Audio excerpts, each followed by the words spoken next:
ஆண்டவரே ஏன் இன்னைக்கு என் கூட பேசல, ஏன் இன்னைக்கு என் வாழ்க்கையில இடைபடல, ஏன் என் வாழ்க்கையில நீங்க கிரியை செய்யல, நீங்க ஏதாவது ஒண்ணு சொல்லுங்க ஆண்டவரே, நான் என்ன செய்யணும் எனக்கு கற்றுக் கொடுங்க.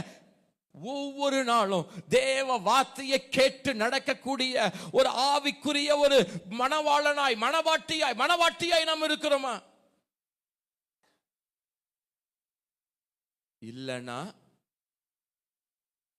மாய்மாலமான ஒரு கிறிஸ்தவ வாழ்க்கை. ஏதோ 4 பாட்டு, ஏதோ 4 கையத்தட்டு, ஏதோ 4 அந்நிய பாஷை, ஏதோ 4 காணிக்க, ஏதோ 4 நிமிஷம் கர்த்தருடைய வார்த்தை. யோசிச்சு பாருங்களேன்.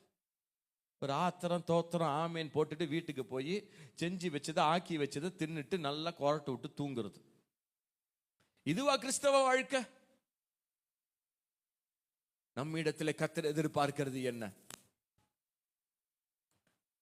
இருதயம் நொறுங்குண்ட இருதயம் உள்ளவர்களுக்கு கர்த்தர் சமீபமாயிருந்து நறுங்குண்ட ஆவியுள்ளவர்களை அவர் ரட்சிக்கிறார்.